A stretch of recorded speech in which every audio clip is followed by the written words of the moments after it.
Morning friends, welcome to Study Globe. दोस्तों, स्वागत है आपका अपने चैनल स्टडी ग्लोब में। आपकी सफलता हमारा संकल्प। जैसे कि आप सभी जानते हैं दोस्तों, हम डेली बेसिस पर मंडे टू फ्राइडे सुबह 10:30 बजे दोस्तों जनरल साइंस के इंपॉर्टेंट एमसीक्यूज कर रहे हैं, जो आपके आने वाले एग्जाम के लिए दोस्तों बहुत ही इंपॉर्टेंट होंगे। चाहे वो दोस्तों आपका एनटीपी का एग्जाम हो, ठीक है, एनटीपीसी का एग्जाम हो, ग्रुप डी का एग्जाम हो, या दोस्तों आपका एसएससी एग्जाम हो, या कोई भी आपका स्टेट एग्जाम हो, दोस्तों सभी के लिए दोस्तों ये क्वेश्चंस आपके लिए बहुत महत्वपूर्ण है। दोस्तों आज इस सेशन का है 26वां दिन। जिन्होंने भी पुराने वीडियोस ना देखे हो तो आप लोग चैनल की प्लेलिस्ट में जाकर जरूर देखें दोस्तों। आप लोगों के साइंस के दोस्तों काफ़ी हद तक सारे डाउट क्लियर हो जाएंगे दोस्तों इस सीजन में हम प्रीवियस ईयर्स क्वेश्चन कर रहे हैं, साथ में क्वेश्चन के साथ थ्योरी भी करते हुए चल रहे हैं, ठीक है दोस्तों।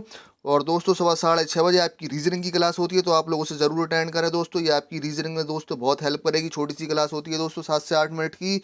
और 10:30 बजे दोस्तों हम जनरल साइंस के एमसीक्यूज कर ही रहे हैं दोस्तों। 9:30 बजे दोस्तों हम general knowledge, general science, current affair के दोस्तों एमसीक्यूज कर रहे हैं। तो ये सेशन भी आप लोग जरूर अटेंड करें, इससे भी आप लोगों को बहुत हेल्प मिलेगी, ठीक है। चलिए बिना देरी करे दोस्तों आज का सेशन हम शुरू करते हैं। आपके सामने फर्स्ट क्वेश्चन ये है, चलिए इसका आंसर करेंगे। चलिए बताइए, आपका एएलपी का तो क्वेश्चन है दोस्तों, 2018 में पूछा गया है।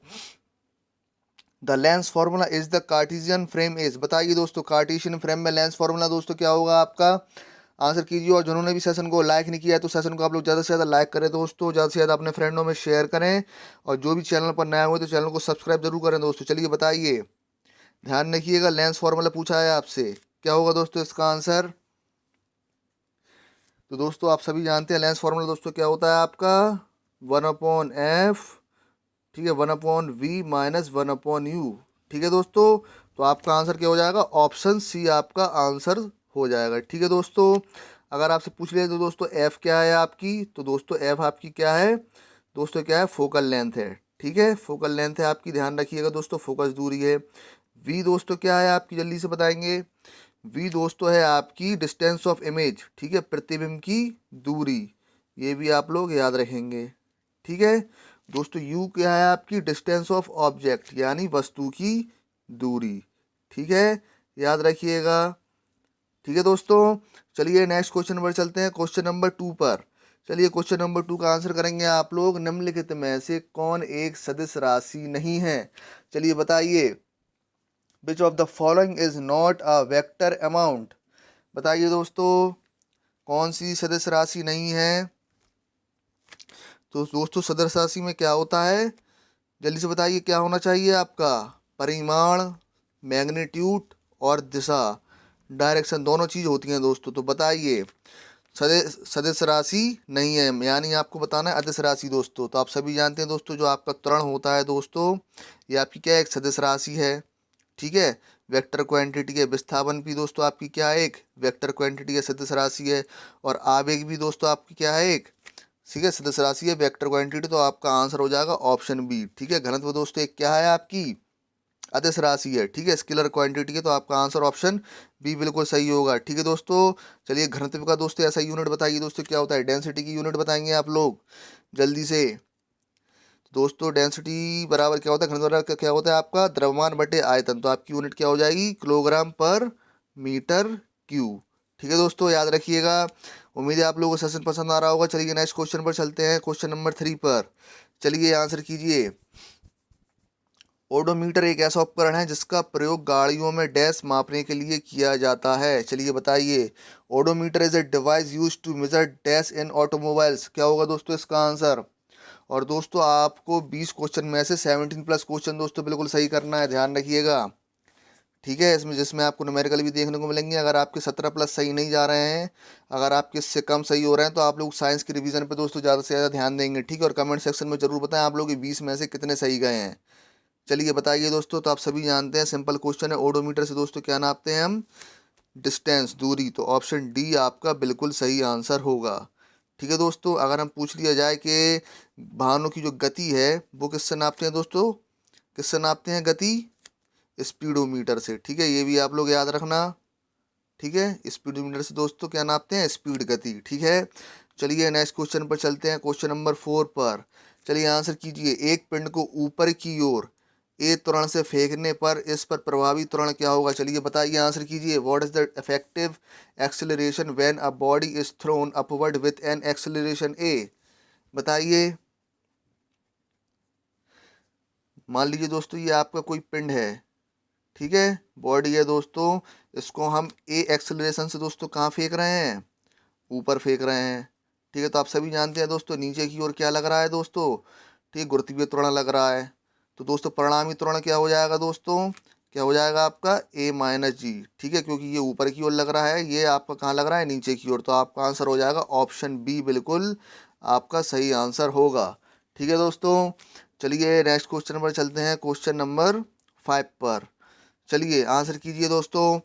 जब किसी दर्पण को थीटा कोण पर घूर्णित किया जाता है तो परावर्तित किरण का घूर्णन क्या होगा, चलिए बताइए। When mirror is rotated eight angle of theta the reflected ray will be rotated. चलिए बताइए दोस्तों, आंसर कीजिए क्या होगा इसका। इंपॉर्टेंट क्वेश्चन है दोस्तों, जल्दी से बताइए।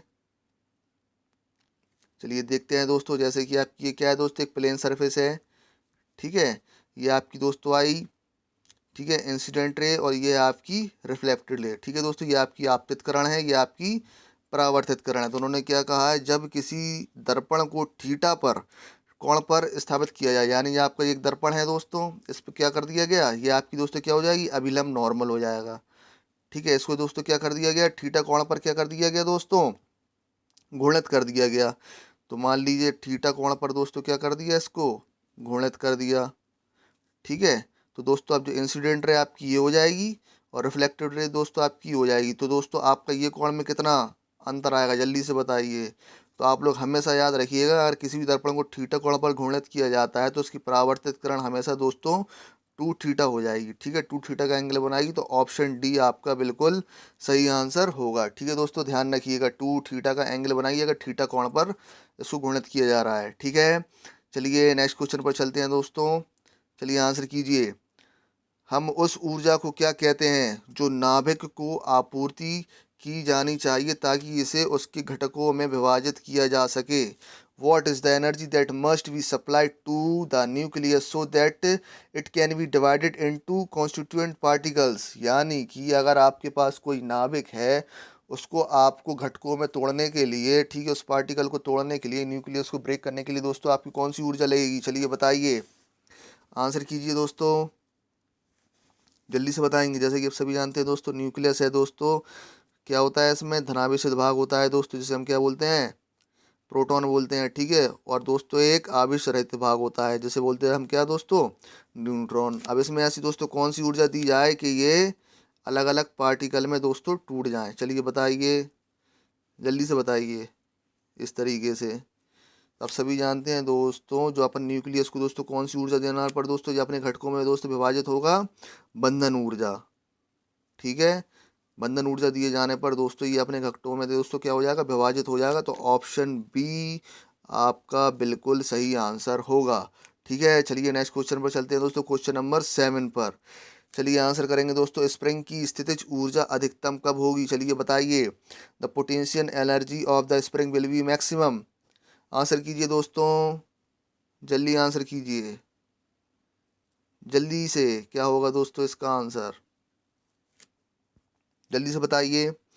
चलिए देखते हैं दोस्तों, मान लीजिए आपकी एक स्प्रिंग है, ठीक है दोस्तों, अगर हम इसको कंप्रेस कर रहे हैं दोस्तों, सुखाड़ रहे हैं, तो ये फैलने के लिए दोस्तों इसमें क्या हो जाएगी, स्थिर ऊर्जा स्टोर हो जाएगी। अगर दोस्तों इस स्प्रिंग को हम खींचें ऊपर से और नीचे से, तो दोस्तों ये तन जाएगी। तो ये अपनी वास्तविक स्थिति में आने के लिए दोस्तों क्या हो जाएगी, इसमें पोटेंशियल एनर्जी क्या हो जाएगी दोस्तों, स्टोर हो जाएगी। तो आप सभी जानते हैं दोस्तों, स्प्रिंग को अगर हम चाहे बाहर निकालें या संकुचित करें, दोनों ही स्थिति में दोस्तों स्थित ऊर्जा दोस्तों क्या होगी, इसकी हाईएस्ट होगी, अधिकतम होगी। तो ऑप्शन हो जाएगा आपका सी, ए और बी दोनों। ठीक है दोस्तों, अगर आपसे पूछ लिया जाए दोस्तों, इंपॉर्टेंट है, ध्यान रखिएगा, कोई भी स्प्रिंग में दोस्तों जो लंबाई में परिवर्तन हो रहा है, बढ़ रही है, या इसको अपन कंप्रेस करने पर ये घटती है, तो इसमें जो परिवर्तन के लिए दोस्तों पोटेंशियल एनर्जी का दोस्तों फॉर्मूला क्या होगा स्प्रिंग के लिए, तो स्प्रिंग के लिए दोस्तों होता है आपका हाफ के एक्स स्क्वायर। ठीक है दोस्तों, ध्यान रखिएगा, जहाँ दोस्तों क्या आपका क्या होता है, स्प्रिंग कांस्टेंट। ठीक है, ध्यान रखिए क्या होता है, स्प्रिंग कांस्टेंट होता है दोस्तों, और एक्स आपकी क्या होता है, लंबाई में परिवर्तन होता है। ठीक है, डेल्टा है, लंबाई में जो भी आपकी बढ़ेगी घटेगी वो आपकी दोस्तों क्या कहलाती है, एक्स। तो ठीक है, इस बेस पर अगर आपको कोई भी न्यूमेरिकल आ जाए तो आप लोग सॉल्व करने में कोई प्रॉब्लम नहीं होगी, इसलिए ये फॉर्मूला आप लोग याद रखेंगे। ठीक है, नोट कर लीजिएगा। चलिए नेक्स्ट क्वेश्चन पर चलते हैं दोस्तों, क्वेश्चन नंबर 8 पर। चलिए आंसर करेंगे दोस्तों। एक वस्तु ब्राम से 20 सेंटीमीटर स्क्वायर के त्वरण से चलना शुरू करती है, ठीक है, तो वस्तु द्वारा 8 सेकंड में तय की गई दूरी, चलिए बताइए क्या होगा। An object start moving at an acceleration of 20 centimetre per square from the rest, what will be the distance travelled by the object in 8 second. क्या होगा दोस्तों इसका आंसर, जल्दी से बताइए। तो आपसे क्या पूछी गई है दोस्तों, दूरी। तो आप सभी जानते हैं दोस्तों गति का दूसरा समीकरण, सेकंड लॉ ऑफ मोशन दोस्तों क्या है आपका, s equals to u t plus half a t square, ठीक है दोस्तों। तो आप सभी जानते हैं दोस्तों कोई वस्तु ब्राम से अगर चालू होती है तो उसका जो यू है दोस्तों आपको क्या होता है, प्रारंभिक वेग है, ठीक है। इनिशियल वेलोसिटी है वो दोस्तों क्या होती है आपकी, जीरो। तो ये आपका हो जाएगा दोस्तों पूरा जीरो, ठीक है। आपको त्वरण दोस्तों कितना दिया गया है, 20 सेंटीमीटर पर सेकंड स्क्वायर, ठीक है दोस्तों। आपको टाइम कितना है, 8, तो दोस्तों 8 का स्क्वायर कितना हो जाएगा, 64।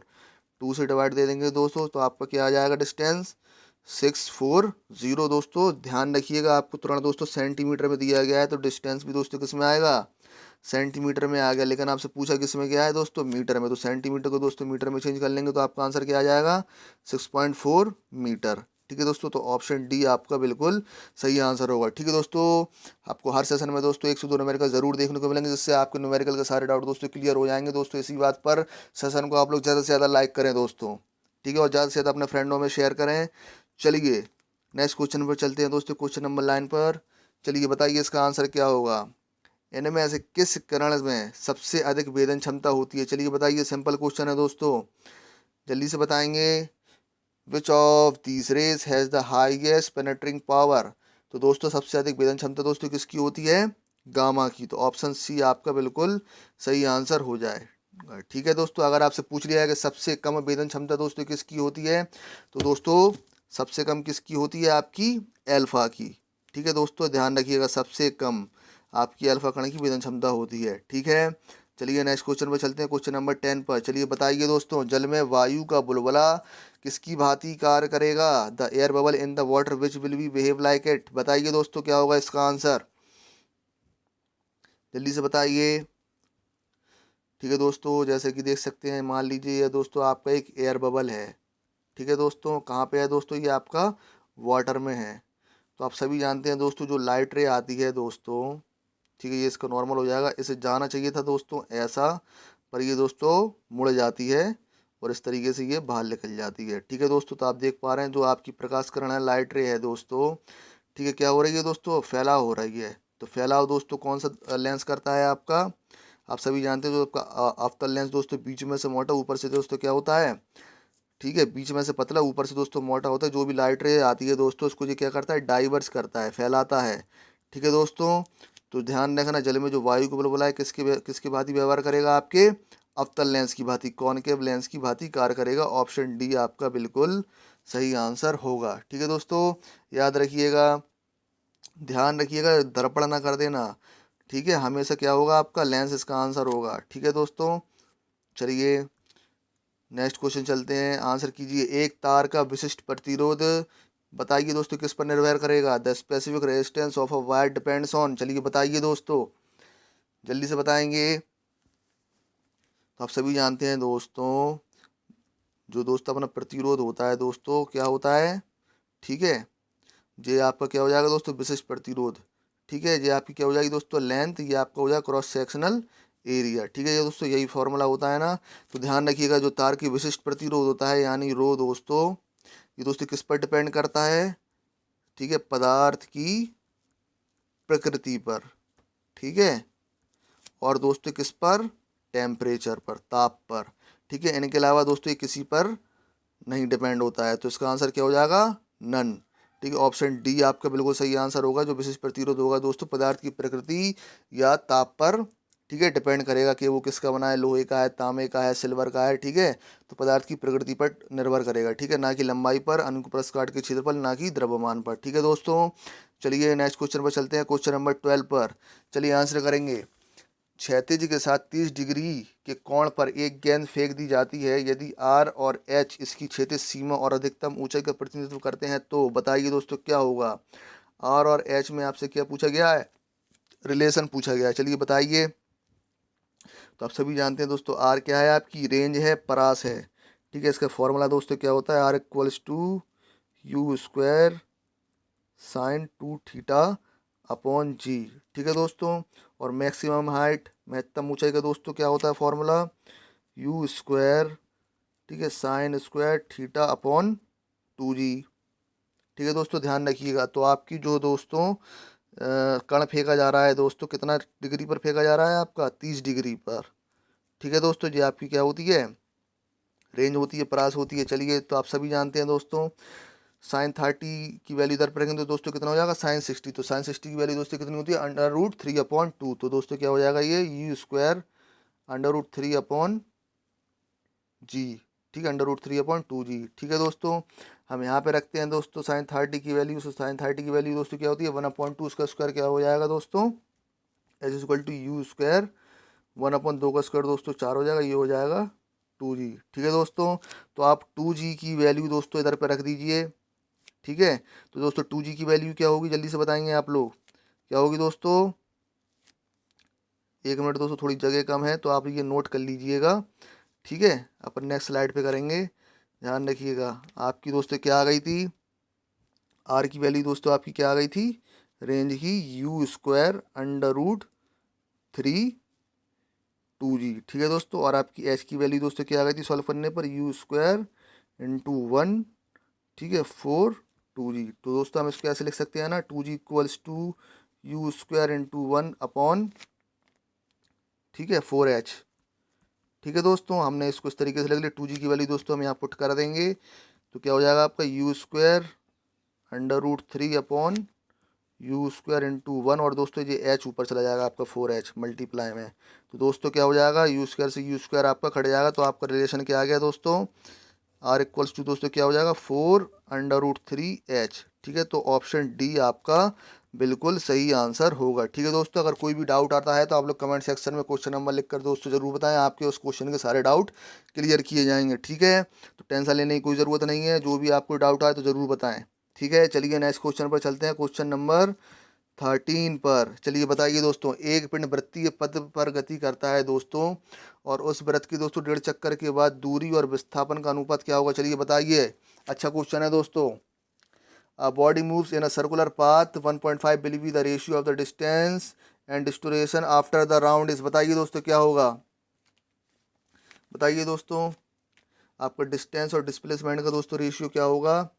तो मान लीजिए आपका एक दोस्तों सर्कल है, ये इसकी दोस्तों क्या है, त्रिज्या है r। ठीक है दोस्तों, तो कितना चक्कर लगा रहा है ये आपका 1.5। ठीक है, तो एक चक्कर तो आपका ये लगेगा दोस्तों, तो आपका क्या हो जाएगा 2πr दोस्तों चल लिया। फिर दोस्तों क्या लगा रहा है, आधा लगा रहा है, तो दोस्तों πr और चल लेगा। ठीक है, तो दोस्तों ये आपकी क्या आ गई दूरी, और आप सभी जानते हैं विस्थापन दोस्तों क्या होता है, दो बिंदुओं के बीच मध्यम दूरी, सॉरी न्यूनतम दूरी को दोस्तों क्या बोलते हैं, आपकी विस्थापन बोलते हैं। तो दोस्तों क्या हो जाएगा, ये आपका दोस्तों विस्थापन क्या लाएगा, तो दोस्तों ये क्या हो जाएगा आपका 2r। चलिए इसे सॉल्व कर लीजिए, क्या कॉमन आ रहा है दोस्तों, πr कॉमन आ रहा है। ठीक है, ये आपका हो जाएगा दोस्तों मल्टीप्लाई में 3, ठीक है, अपॉन 2r। तो r से r कट जाएगा दोस्तों, आपका क्या आ जाएगा 3π/2। ठीक है, तो ऑप्शन डी आपका बिल्कुल सही आंसर होगा। ठीक है दोस्तों, चलिए नेक्स्ट क्वेश्चन पर चलते हैं, क्वेश्चन नंबर 14 पर। चलिए आंसर करेंगे दोस्तों, वास्तविक प्रतिबिंब पाने के लिए एक वस्तु 20 सेंटीमीटर फोकस दूरी वाले अवतल दर्पण से 20 सेंटीमीटर की दूरी पर रखी हुई है। ठीक है, दर्पण से प्रतिबिंब की दूरी क्या होगी, चलिए सॉल्व करेंगे दोस्तों जल्दी से, क्या होगा इसका आंसर, सॉल्व करिए जल्दी से। तो आप सभी जानते हैं दोस्तों अवतल दर्पण क्या होता है, कुछ इस तरीका होता है ना दोस्तों। ये आपकी क्या होगी दोस्तों, मुख्य अक्ष मेन एक्सिस दोस्तों, ये आपका क्या होता है पोल, ये दोस्तों आपकी क्या होती है फोकस। ठीक है, ये दोस्तों आपकी क्या होता है सेंटर ऑफ कर्वेचर, वक्रता केंद्र। ठीक है दोस्तों, तो उन्होंने क्या कहा है 20 सेंटीमीटर फोकस पर। ठीक है, 20 सेंटीमीटर दोस्तों आपकी क्या रखी गई है, फोकस पर दूरी पर रखी गई है। ठीक है, और दोस्तों 20 सेंटीमीटर, ठीक है, और 20 सेंटीमीटर की दूरी पर दोस्तों क्या है आपका, दूरी पर इसका क्या बनना है दोस्तों, वस्तु रखी गई है। तो वस्तु मान लीजिए आपकी यहाँ रखी गई है, तो ये आपकी 20 सेंटीमीटर दूरी पर रखी गई है। तो दोस्तों आप सभी जानते हैं क्या होता है formula, 1/f equals to 1/v plus 1/u। ठीक है दोस्तों, जो आपकी क्या होती है फोकल लेंथ। आप सभी जानते हैं दोस्तों जो अवतल लेंस होता है दोस्तों, इसमें कार्टेशियन साइन के अनुसार दोस्तों सब क्या होगा आपका नेगेटिव होगा। ठीक है, तो दोस्तों फोकल लेंथ आपकी क्या हो जाएगी 1/-20। ठीक है, ये आपकी क्या हो जाएगी दोस्तों, आपको ये निकालना है, ठीक है, प्रतिबिंब की दूरी, तो ये हो जाएगा। और ये आपकी दोस्तों वस्तु की दूरी क्या हो जाएगी, माइनस का 1/20। चलिए सॉल्व कर लीजिए दोस्तों, क्या होगा इसका आंसर, तो 1/v इक्वल्स टू दोस्तों हो जाएगा आपका, ठीक है, 1 जो माइनस का ये आपका हो जाएगा दोस्तों प्लस का आंसर। दोस्तों इसमें थोड़ी मुझे गड़बड़ लग रही है, आप ये 30 कर लीजिएगा। ये दोस्तों कितना है आपका, 30 सेंटीमीटर है दोस्तों, ध्यान रखिएगा, ठीक है। वस्तु की दूरी है जो है आपकी 30 सेंटीमीटर दी गई है, आपका गलती से ये प्रिंट हो गया है, ठीक है दोस्तों। तो फिर से एक बार सॉल्व करते हैं। 1/f इक्वल्स टू दोस्तों क्या होता है, 1/u minus one, sorry plus you, ठीक है दोस्तों। ये आपकी फोकल लेंथ हो गई, ये आपकी प्रतिबिंब की दूरी हो गई दोस्तों, ये आपकी वस्तु की दूरी हो गई, ठीक है। तो आपका क्या हो जाएगा दोस्तों, ये माइनस का 20 आपको दे रखा है, प्रतिबिंब की दूरी हमको निकालना है दोस्तों, वस्तु की दूरी कितनी हो जाएगी आपकी माइनस का 30, ठीक है दोस्तों। सॉल्व करिएगा तो क्या हो जाएगा, 1/v इक्वल्स टू क्या हो जाएगा आपका माइनस का 20, ये प्लस का हो जाएगा दोस्तों 1/30। सॉल्व कर लीजिए दोस्तों, क्या आएगा आपका एलसीएम 60, ठीक है। ये आपका हो जाएगा माइनस का 3, ठीक है, प्लस का 2 दोस्तों। सॉल्व करने पे क्या हो जाएगा जी, माइनस का 1/60, ठीक है। तो दोस्तों आपकी इमेज की दूरी, प्रतिबिंब की दूरी दोस्तों कितनी आ जाएगी, 60 सेंटीमीटर। तो ऑप्शन सी आपका बिल्कुल सही आंसर होगा, ठीक है दोस्तों। ध्यान कर लीजिएगा, इसको 20 को आप लोग क्या कर देंगे, 30 कर देंगे, ठीक है। चलिए नेक्स्ट क्वेश्चन पर चलते हैं दोस्तों। चलिए क्वेश्चन नंबर 15 का आंसर करेंगे। जब एक वस्तु की गतिज ऊर्जा दोगुनी कर दी जाती है तो उसके संवेग में कितने गुना बढ़ जाएगा, चलिए बताइए, आंसर कीजिए दोस्तों जल्दी से, क्या होगा। आप सभी जानते हैं दोस्तों, जो गतिज ऊर्जा होती है काइनेटिक एनर्जी होती है दोस्तों, और संवेग में दोस्तों क्या रिलेशन होता है, ये होता है, ठीक है। तो दोस्तों P इक्वल्स टू क्या हो जाएगा, √2m इंटू के ई, ठीक है। तो वो क्या कर रहे हैं दोस्तों, गतिज ऊर्जा कितनी हो रही है, दोगुनी हो रही है। तो गतिज ऊर्जा तो दोस्तों है तो अंडर रूट के ही, तो इसका अंडर रूट के अंदर तो दोस्तों क्या हो जाएगा, संवेग दोस्तों कितना हो जाएगा, √2 गुना हो जाएगा, ठीक है। ध्यान रखिएगा, ऑप्शन ए आपका बिल्कुल सही आंसर होगा, ठीक है दोस्तों। याद रखिएगा, जब एक वस्तु की गतिज ऊर्जा दोगुनी कर दी जाएगी तो उसका संवेग कितना हो जाएगा दोस्तों, √2 गुना हो जाएगा, ठीक है। चलिए नेक्स्ट क्वेश्चन पर चलते हैं, क्वेश्चन नंबर 16 पर चलिए आंसर करेंगे। परमाणु संलयन के दौरान निम्नलिखित में से क्या होता है, बताइए, which of the following happens during nuclear fusion. तब सभी जानते हैं दोस्तों क्या होता है, ठीक है, जो छोटे छोटे न्यूक्लियस होते हैं जोड़ के दोस्तों एक क्या बनाते हैं, ठीक है, बड़ा न्यूक्लियस बनाते हैं। तो दोस्तों क्या हो जाएगा आपका आंसर, दो हल्के न्यूक्लियाई मिलकर एक भारी न्यूक्लियाई बनाते हैं, ठीक है। ऑप्शन बी आपका बिल्कुल सही आंसर होगा, ठीक है दोस्तों, याद रखिएगा। चलिए क्वेश्चन नंबर 17 पर चलते हैं दोस्तों। इजी क्वेश्चन है, जल्दी से बताइए, केपलर के 3 प्रसिद्ध नियम किससे संबंधित हैं। बहुत ही ज़्यादा इजी क्वेश्चन है दोस्तों, चलिए बताइए क्या होगा। With whom is Kepler's 3 famous rules related। तो आप सभी जानते हैं दोस्तों, केपलर ने दोस्तों क्या है, ग्रह संबंधी नियम दिए थे दोस्तों, कितने दिए थे, 3, ठीक है। चलिए नेक्स्ट क्वेश्चन पर चलते हैं दोस्तों, क्वेश्चन नंबर 18 पर चलिए आंसर कीजिए। रदरफोर्ड के अल्फा कण प्रकीर्णन प्रयोग में निम्नलिखित में से किस धातु का उपयोग किया गया था, चलिए बताइए, which of the following metal was used in Rutherford alpha particle scattering experiment. तो दोस्तों किस धातु का यूज़ किया गया था, सोने का, गोल्ड का। ऑप्शन सी आपका बिल्कुल सही आंसर होगा, ठीक है दोस्तों। लगभग 100 mm पतली गोल्ड शीट का दोस्तों इसमें यूज़ किया गया था, ठीक है दोस्तों, ये भी आप लोग याद रखेंगे। चलिए नेक्स्ट क्वेश्चन पर चलते हैं दोस्तों। चलिए क्वेश्चन नंबर 19 पर चलिए बताइए, गुरुत्वाकर्षण के कारण त्वरण पर दोस्तों क्या प्रभाव पड़ेगा, एक्सेलरेशन ड्यू टू ग्रेविटी, क्या होगा दोस्तों इसका आंसर, जल्दी से बताएंगे। गुरुत्वाकर्षण के कारण दोस्तों त्वरण पर दोस्तों क्या प्रभाव पड़ता है, आप सभी जानते हैं दोस्तों, गुरुत्वीय त्वरण होता है जी पे दोस्तों क्या होता है, मैक्सिमम होता है, और दो अपनी दो भूमध्य रेखा होती है दोस्तों, इक्वेटर होती है, उस पर कम होता है। तो आपका आंसर क्या हो जाएगा, ध्रुवों से भूमध्य रेखा तक दोस्तों क्या होगा, घटेगा। ऑप्शन बी आपका बिल्कुल सही आंसर होगा, ठीक है दोस्तों। चलिए नेक्स्ट क्वेश्चन पर चलते हैं, आज का लास्ट क्वेश्चन है दोस्तों, और कमेंट सेक्शन में जरूर बताइएगा 20 में से आप लोगों को कितने सही गए थे, ठीक है। और सेशन को आप लोग ज़्यादा से ज़्यादा लाइक करेंगे दोस्तों, और ज़्यादा से ज़्यादा शेयर करेंगे। चलिए बताइए, स्वतंत्र रूप से गिरने वाले पिंड के लिए गतिज ऊर्जा और स्थित ऊर्जा का योग हमेशा दोस्तों कितना होगा, आंसर करेंगे। तो आप सभी जानते हैं दोस्तों, मान लीजिए कोई पिंड है दोस्तों, ठीक है, अगर ये नीचे आता है दोस्तों तो इसकी जब ऊपर होगा दोस्तों माध्य स्थिति में, तो दोस्तों ये क्या होगा, स्थितिज ऊर्जा इसमें कितनी होगी दोस्तों, जीरो होगी, गतिज ऊर्जा भी दोस्तों जीरो होगी। जब इसको थोड़ा छोड़ देंगे तो दोस्तों मान लो ये यहाँ आ गया, तो इसकी गतिज ऊर्जा दोस्तों क्या हो जाएगी, बढ़ जाएगी, पोटेंशियल एनर्जी दोस्तों क्या हो जाएगी, घट जाएगी। जैसे आप इस तरीके से समझ लीजिए, ये आपकी क्या है दोस्तों, पोटेंशियल एनर्जी है। ये आपकी दोस्तों क्या है, काइनेटिक एनर्जी है। मान लीजिए दोस्तों आपकी पोटेंशियल एनर्जी 20 है, तो आपकी काइनेटिक एनर्जी दोस्तों कितनी हो जाएगी, 0 होगी। तो ये होगी, वो आपको हो जाएगा 20। ठीक है, मान लीजिए फिर दोस्तों आपका पेंट थोड़ा और नीचे आया, आपकी पोटेंशियल एनर्जी दोस्तों कितनी हो गई, 16। आपकी गतिज ऊर्जा हो गई 4 दोस्तों, तो ये कितना हो जाएगा, 20। तो इसी तरीके से दोस्तों आपकी जो पोटेंशियल एनर्जी और काइनेटिक एनर्जी उसकी कैसी होती है, सेम होती है। ठीक है, स्वतंत्र रूप से गिरने वाले पिंड के लिए गतिज ऊर्जा और स्थित ऊर्जा का योग दोस्तों हमेशा कैसा होगा, समान होगा, सेम होगा। ऑप्शन सी आपका बिल्कुल सही आंसर होगा। ठीक है दोस्तों, और जो भी चैनल पर नया हुए तो चैनल को दोस्तों आज ही आप लोग सब्सक्राइब करें। ठीक है, और बेल आइकन दबाना ना भूलें। ठीक है, और दोस्तों सेशन को ज़्यादा से ज़्यादा लाइक और ज़्यादा से ज़्यादा अपने फ्रेंडों में शेयर करें। और इस वीडियो की पीडीएफ के लिए आप मेरा टेलीग्राम चैनल ज्वाइन करें, जिसका लिंक आपको नीचे डिस्क्रिप्शन बॉक्स में मिल जाएगा दोस्तों। टेलीग्राम चैनल का नाम है स्टडी ग्लोब। ठीक है दोस्तों, चलिए कल मिलते हैं सेम टाइम सेम प्लेस पर। Thank you, bye bye.